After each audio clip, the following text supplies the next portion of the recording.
Hi guys, very good evening to all. एक बार फिर से आप सबका स्वागत है ड्रीम यूपीएससी चैनल पे, which is a part of an academy.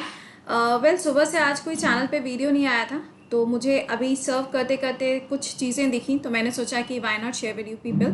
तो अभी हम लोग जो यहाँ पे टॉपिक डिस्कस करने जा रहे हैं वो जुड़ा हुआ है लैंसेट की रिपोर्ट के साथ में। आपने सुना होगा कि काफ़ी सारी रिपोर्ट्स जो हैं वो लैंसेट पब्लिश करता रहता है। एक सोसाइटी के ऊपर होती है, कई बार एनवायरनमेंट के ऊपर होती है, कई बार ह्यूमैनिटी के ऊपर होती है। लेकिन इस बार की जो रिपोर्ट है वो यहाँ पे इंडिया के अंदर जो कोविड के केसेस हो रहे हैं उसके बारे में पूरा एक डेटा बताया गया है। तो हम लोग देखते हैं कि यहाँ पे क्या डेटा बताया गया है। और ये न्यूज़ इसलिए भी काफ़ी ज़्यादा चर्चा में है क्योंकि इसके अंदर सरकार को ब्लेम किया गया है। ठीक है, तो हम लोग देखते हैं कि यहाँ पे सरकार की कितनी गलती है और हमारी कितनी गलती है, क्योंकि कहीं ना कहीं उसके भागीदार हम भी हैं। ऐसा तो हो नहीं सकता कि गलती हमारी ना हो। तो करते हैं शुरुआत इस पर्टिकुलर सेशन की। बस ये ध्यान रखिएगा, चैनल पे अगर पहली बार आए हैं then do subscribe the channel and एक बार से सेशन के लिंक को ज़रूर से शेयर कर दीजिएगा विद योर फ्रेंड्स। ओके, चलिए बात करते हैं कि हुआ क्या है। यहाँ पे आप न्यूज़ हेडलाइन पहले देख लो कि ये हेडलाइन क्या है। ये रिपोर्ट कल शाम में पब्लिश हुई है, सैटरडे की है। द प्रिंट का ये पूरा आर्टिकल है, आप चाहो तो एक बार से देख लीजिएगा। India could see 1 million death due to Covid by August, यानी कि अगस्त तक भारत के अंदर कितनी डेथ बताई जा रही है? 1 मिलियन डेथ बताई जा रही है। देखो, यह सबसे बड़ा सवाल तो ये खड़ा होता है, आप जितने भी न्यूज़पेपर्स देखोगे या फिर आप जितना भी डेटा देख लो, हर जगह पे अगर आप देखोगे तो कहीं ना कहीं जो डेटा पब्लिश किया गया है वो डेटा इनकरेक्ट बताया जा रहा है। ठीक है, कुछ ऐसे भी स्टेट्स हैं जहाँ पे प्रॉपर तरीके से जो अभी तक आप देख रहे हो कि टेस्टिंग चल रही थी, उस टेस्टिंग को भी कहीं स्टेट में रोक दिया गया है। मतलब वो प्रॉपरली अब वैसे नहीं हो रही हैं, ताकि जो पूरा डेटा है, जो डेटा जनता के सामने आ रहा है, उसमें गिरावट देखने को मिले कि हाँ भाई, इस स्टेट के अंदर कोविड के जो केसेस हैं वो क्या हो गए, कम हो गए। यहाँ पे आपको गिनती गिरते हुए देखने को मिल रही है। फॉर एग्जाम्पल भी चलो मैं बता दूं। For example UP. अब देखिए, यूपी के अंदर आपको मालूम है कि 10 तारीख तक का लॉकडाउन इम्पोज किया गया था, है ना। लेकिन अगर आप दूसरी तरफ देखें तो हमारे यहाँ पे सीएम जी का स्टेटमेंट आता है कि लखनऊ के अंदर या फिर यूपी के अंदर नंबर ऑफ केसेस तो कम हुए हैं, लेकिन वहीं दूसरी तरफ पेपर में पब्लिश होता है कि नंबर ऑफ डेथ जो है वो डबल हो गई है। कल का रेशियो मैं आपको बताऊं तो यूपी के अंदर अप्रॉक्स 390 के आसपास डेथ हुई है। This is the estimation of UP, only UP. ठीक है, तो आप समझ सकते हो कि अगर नंबर ऑफ केसेस ही नहीं हो रहे हैं तो डेथ कैसे हो रही है भाई? Big question. ठीक है, चलिए लैंसेट की रिपोर्ट के बारे में बात करते हैं कि इन्होंने क्या कहा है और क्यों यहाँ पे सरकार को ये ब्लेम कर रहे हैं। ठीक है, सारी चीजें मालूम होनी चाहिए क्योंकि इन्होंने प्रॉपर रीजन दिए हैं। देखिए इन्होंने क्या किया, इन्होंने अपनी एक रिपोर्ट पब्लिश करी जिसका नाम है एक रिसर्च इंस्टीट्यूट के साथ में, और ये रिसर्च इंस्टीट्यूट इनके साथ में काम करता है, institute for health matrix and evaluation. इन्होंने डेटा जारी किया। क्या डेटा जारी किया, सुनिएगा। इन्होंने कहा इंडिया के अंदर 1 अगस्त तक 1 मिलियन डेथ होने वाली हैं। पूछा गया कि भाई आप ऐसा कैसे कह सकते हो, मतलब कुछ ना कुछ तो बेसिक क्राइटेरिया होना चाहिए ना। तो सुनिए इन्होंने क्या बोला। इन्होंने कहा देखो, हमारे पास में बहुत सारे रीज़न हैं, हम कुछ ऐसा नहीं करने जा रहे हैं कि हम गए थे, हमने बहुत सारी रिसर्च करी। ऐसा भी नहीं है कि हम इंडिया गए, हमने इंडिया में जाके रिसर्च करी और इंडिया से रिसर्च पेपर्स मंगाए या सीरम इंस्टीट्यूट के साथ में डील किया। ऐसा इन्होंने कुछ भी नहीं किया। इन्होंने कहा कि जो ऑब्जर्वेशंस अभी हम देख रहे हैं, हम सिर्फ उसके बेसिस पे इस एस्टिमेशन को बता पा रहे हैं। पहला रीज़न इसके अंदर दिया गया कि इंडिया के अंदर जो अभी इलेक्शंस हुए हैं, सबसे बड़ा और सबसे इम्पॉर्टेंट रीज़न यही है, जिसके अंदर इन्होंने कहा कि इलेक्शन कमीशन की रिस्पॉन्सिबिलिटी बनती थी कि इनको कुछ समय के लिए डिले किया जाता, और अगर बहुत ज़्यादा मैंडेटरी था ही तो इसमें कुछ इनको रियायत बरतनी चाहिए थी, यानी कि यहाँ पे कुछ ऐसे टर्म्स एंड कंडीशन इनको लगाने चाहिए थे। बट इलेक्शन कमीशन ने ऐसा कुछ भी नहीं किया। दूसरा रीज़न यहाँ पे बताया जा रहा है कि एक मॉडल अपना लिया गया था लोगों के द्वारा। लोगों के द्वारा का मतलब क्या है, सुनिएगा।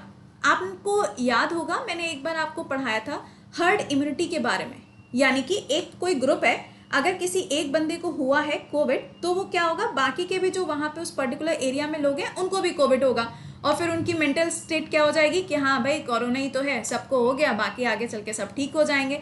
तो यहाँ पे बताया जा रहा है कि इंडिया के अंदर लोगों के द्वारा एक मॉडल अपना लिया गया हर्ड इम्यूनिटी का, कि भैया हमको हुआ है, ठीक है, कोई दिक्कत नहीं है, मैं ठीक हो जाऊंगा, आसपास के जो लोग हैं उनको भी हुआ है तो वो भी ठीक हो जाएंगे। वो कहते हैं ना, वही वाली बात, ठीक है मेरे को हुआ है तो बाकी को भी झेलने का पूरा मौका मिलना चाहिए। तो कुछ इस तरीके से इन्होंने इस पॉइंट को रिकॉग्नाइज किया है इस पर्टिकुलर रिपोर्ट के अंदर। अच्छा, तीसरा पॉइंट इन्होंने क्या कहा, इन्होंने कहा कि जो सरकार थी, यहाँ पे पूरा पॉइंट इन्होंने गवर्नमेंट को लेके बोला है। तीसरा पॉइंट जो गवर्नमेंट के लिए कहा है, इन्होंने बोला कि सरकार की ये जिम्मेदारी बनती थी कि वो अपने यहाँ पर क्या करें, कोविड के केसेस को कम करने के ऊपर फोकस करें। लेकिन सरकार ने किस चीज़ के ऊपर फोकस कर दिया, सरकार ने फोकस किया कि जो क्रिटिसिज्म हो रहा था इंडिया को लेके अदर कंट्रीज़ के अंदर, या फिर ट्विटर पे जो पोस्ट हो रही थी या जो फेसबुक पे पोस्ट हो रही थी, सरकार उसके ऊपर फोकस करती रह गई और उसको हटाने के चक्कर में नंबर ऑफ केसेस इधर बढ़ते चले गए। अच्छा, चौथा पॉइंट क्या बोला गया, चौथा पॉइंट कहा जा रहा है कि हेल्थ मिनिस्ट्री, आइए बात करें हर्षवर्धन जी के बारे में। हेल्थ मिनिस्ट्री को भी ब्लेम किया जा रहा है और कहा जा रहा है कि जो हेल्थ मिनिस्ट्री है उन्होंने क्या किया, यानी कि हर्षवर्धन जी ने लास्ट ईयर ही 2020 में डिक्लेयर कर दिया था कि India is completely corona free, और हमारे यहाँ पे अगर ऐसा कुछ होगा then we will see to it. जैसे वही वाली बात हो गई ना कि हम लोग फ्यूचर प्लानिंग तो करते रहते हैं, लेकिन एक्चुअल में जहाँ फ्यूचर प्लानिंग करनी चाहिए थी बस हम वहीं पे मात खा गए। तो हमारी जो तैयारी थी वो उस लेवल की तैयारी थी ही नहीं। और अब यहाँ पे ये बोला जा रहा है कि चलो ठीक है, जो हुआ सो हुआ, है ना, कहा जा रहा है जो हुआ सो हुआ। अब सवाल यहाँ पे ये पैदा होता है, what will be the situation for the third wave. इन्होंने बहुत बड़ा सा क्वेश्चन मार्क लगाते हुए पूछा है कि भारत की सरकार जो थर्ड वेव आने वाली है उसके लिए यहाँ पर क्या करने के बारे में सोच रही है। आपने देखा भी होगा कि सुप्रीम कोर्ट ने भी यहाँ पे कहा है गवर्नमेंट से कि आप आगे के लिए क्या प्लान कर रहे हो, या फिर जो छोटे बच्चे हैं उनको वैक्सीनेट कब किया जाएगा, उनके लिए कोई खास वैक्सीन बना रहे हो कि नहीं बना रहे हो, है ना। डीआरडीओ ने भी आपने देखा कि एक नई वैक्सीन डेवलप करी है जिसको कल सुबह 7 बजे हम पढ़ा देंगे, ठीक है, वो भी डेवलप करी है। तो क्या वो सबके लिए है, किसके लिए नहीं है, माइल्ड सिचुएशन में क्या है, इन सब का पूरा डेटा सुप्रीम कोर्ट ने ऑलरेडी मांग के रखा हुआ है कि आप पूरा एक मेरे को प्लान बताओ। लेकिन अभी उसके ऊपर कोई रिस्पॉन्स नहीं आया। आज रात में भी आप देखिएगा 8:45 पे हमारे देश के जो प्रधानमंत्री हैं वो संबोधन करने वाले हैं, देखते हैं कि वो क्या क्या पॉइंट्स बताते हैं, क्या क्या कहते हैं, वो तो बात की बात है। खैर, यहाँ पे अभी जो सारा डेटा सामने आया तो इसके बाद कहा जा रहा है कि व्हाट नेक्स्ट। तो पहले तो हम जरा बात करें इंडिया के बारे में।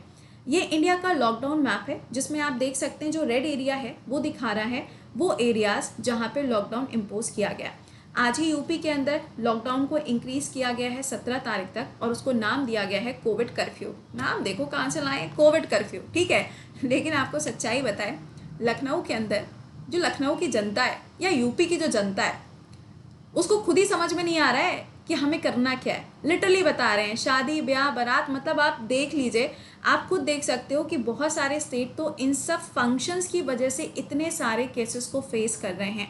बट यार देखो, कहीं ना कहीं रिस्पॉन्सिबिलिटी हमारी भी बनती है। हमें भी इस बात को समझना पड़ेगा कि यहाँ पे सिर्फ सरकार को ब्लेम करके या अपने पड़ोसी को ब्लेम करके कि भाई उसको कोविड हुआ था तो उसने हमें ट्रांसफ़र कर दिया, ये सब बेवकूफ़ियाँ हैं। सिक्योरिटी पर्पस पे चीज़ें जब हम खुद करते हैं तो ये भी एक हमारी सिक्योरिटी है जिसके लिए हमें काम करना चाहिए था। बट हमने उस चीज़ को नेग्लेक्ट कर दिया। हमें लगा ओह क्या है, चाइना ही का ही तो है, कितने समय तक चलेगा, बस पता चल गया ना चाइना का ही तो है। क्या कहते हो, हाँ या ना? अगर हाँ तो कमेंट बॉक्स में एक बार थम अप करिएगा। तो ये तो वो एरियाज हैं जहाँ पे लॉकडाउन इम्पोज है। अब सुनो इन्होंने क्या बताया है। इन्होंने कहा है, देखिए बात को ध्यान से सुनिए। चलो, पहला पॉइंट कहा गया कि सबसे पहली चीज़ तो है कि सरकार को अपनी गलती माननी पड़ेगी। जैसे कि होता है ना, हम लोग की आदत क्या होती है, हम लोग अपनी गलती नहीं मानते, उसके लिए सफाई देते जाएंगे। तो यहाँ पे कहा जा रहा है कि इंडिया को या फिर इंडियन गवर्नमेंट को अपनी पहले तो गलती मानने की ज़रूरत है। सेकेंड पॉइंट, जो हुआ सो हुआ उसको किनारे करें। सेकेंडली इन्होंने ये कहा है कि जो वैक्सीनेशन प्रोग्राम चलाया जा रहा है ये बहुत ज़्यादा लैक कर रहा है। आप अगर आज की बात करो तो जो कोविन ऐप है उसमें काफ़ी सारे ऐसे लोग हैं जिनका अभी तक रजिस्ट्रेशन ही नहीं हो पा रहा है। I am also one of them.